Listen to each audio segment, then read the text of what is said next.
Welcome back to Dr. Sellers Educate. We're happy that you're back and thrilled to share this new platform that we're trying out for this episode. You can see that we're using Prezi Video in the upper hand corner. We encourage you to try different technologies. This is just one that we're trying out for this episode. We'll see what kind of feedback we get from you all. And as always, we want you to subscribe to this channel if you haven't already. It's going to allow you to be alerted every single time there's a new episode that is released, which usually happens every week. So let's go ahead and jump into our content for this snapshot. 3 phases as we talk about the scholarship of teaching and professional development. That will be the focus of our conversation during our time together for this episode. Our ultimate goal is to exhibit a spirit of inquiry about teaching and learning, student development, and evaluation methods. When we think about how we can become better educators, how we can help transfer the knowledge to our students, this is a foundational concept and expectation of our role as a nurse educator. Professional development, that is a key component as we think about how we can better engage our students and better equip ourselves with that knowledge that we need to advance our career. We want to consider what activities, what education are needed along the way. It's a journey that evolves over time for us when we think about professional development, and one that will require us to be actively involved and responsible for our advancement of knowledge, skills, and ability. Faculty mentors and having structured professional development options in the healthcare organization for those of you that are moving towards the CNE clinical, but also from an academic standpoint for those CNE and CNE novice educators. Having those structured opportunities really just provides an additional consistent support towards our success. Remaining current on clinical practices is also an important responsibility as a nurse educator. It is important to maintain memberships in professional organizations based on both our clinical specialty as well as membership in our educational professional organizations. They are both very important. A scholar is defined as a member of a professional organization who is able to think logically, but also being a self-directed thinker. As a scholar, the educator engages in various types of scholarly activities. According to Halstead, published in 2007, and you can find this reference below in our details about this video, nurse educators effectively engaged in scholarship through demonstrating skill in proposal writing for research, resource acquisitions, program development, policy development, as well as other initiatives. When performing each of these skills, the educator demonstrates expertise in gathering best practices and conducts a literature review to develop content for policies and programs.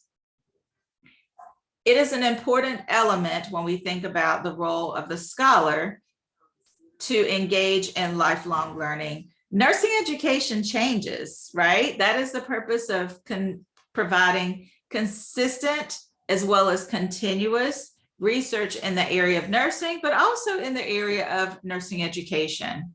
Boyer describes 4 dimensions of scholarship: discovery, integration, application, and teaching.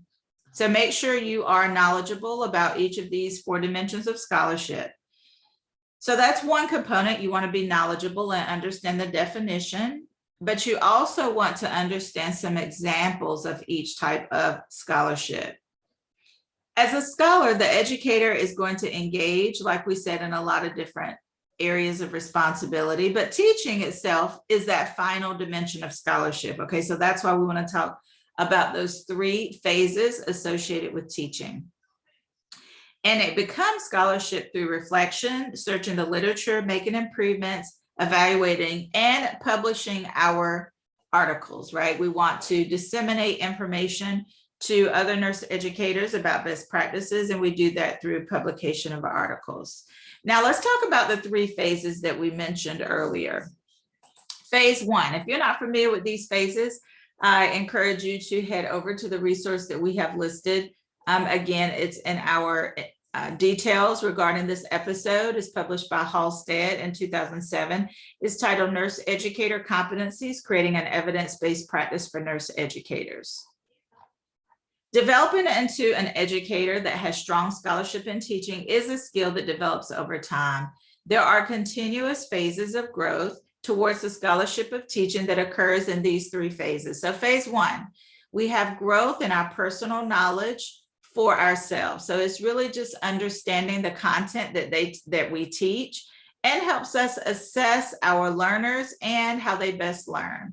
That's going to help us shape how we teach and how we just facilitate learning within our classroom setting, as well as within our clinical setting. Phase two is our ability to collaborate with our colleagues. That's where we're going to learn more about those best practices that we often talk about, and really helping guide us or mentor us through the process to integrate some of those key best practices into our teaching experience for our students. And then the final phase three is our opportunity to seek out information from the literature. So that's when we talked about publication. That's when it's so important, right? This is phase three, where we're going to look for the literature to see, all right, are there other opportunities for me to advance my skills and my knowledge as a nurse educator so that I can continue to engage in those best practices. We want to use evidence-based resources to help us improve our teaching. And we do that by ensuring that we are taking a look at some of the most current literature articles, and also looking at a variety of literature articles along the way that will just, again, better help support our evaluation of different literature sources as we strive to close knowledge gaps that we may have about content, or even just how to use different technologies like what we're using today, which is Prezi. All right, so let's take a look at this practice test question. So this is based on Boyer's model of scholarship. Remember, there are 4 types of scholarship. So which faculty activity fulfills a scholarship of integration? All right, so if you want to pause the video and come back when you're ready. If you chose D, pulling together facts to generate new insights about antimicrobial agents for central lines, you are correct. Now, why is it a spirit of, or why is it a scholarship of integration associated with this specific example? We know that there's going to already be evidence published about those antimicrobial agents that are best to prevent infections when we talk about caring for patients that have a central line. So the evidence is already there. When we're able to pull together those facts and to generate new insights about a specific best practice, that is integration. All right, so it is very different than discovery, which is often associated with that new information or the new research. Okay, and then we have application is actually putting in place some of those best practice steps associated with caring for patients, in this example, that have a central line. So just think about how the question is worded. You want to be mindful of that. Let's just go back and take a look. So you see that D specifically pulls out the words pulling together. All right, so anytime you see pulling together or gathering information from the literature, that is a trigger for the specific type of scholarship of integration. All right, so just be really clear again on the 4 types and the examples for each of the types of scholarship associated with Boyer's model. And if that one was challenging for you, we don't want you to get frustrated or overwhelmed. These are very important resources that we would recommend to help you close those gaps even more beyond what we can talk about during this snapshot. So you can see here, you have Billings and Halstead Teaching and Nursing, and you also have Dr. Caputi's review book. The competencies 6, 7, and 8 are often competencies associated with scholarship and professional development. And so these are some key resources that you want to take a look at as you continue on your journey. We also mentioned a couple of other resources that we will put or that you can find also in the details section from this video. And as always, if you have other questions related to this content, we're always here to support closing your gaps for you. All right, so this is going to conclude our snapshot for this session. We hope this has been helpful. And until next time, this is how you can reach us, and we look forward to seeing you next week. Take care and have a great day.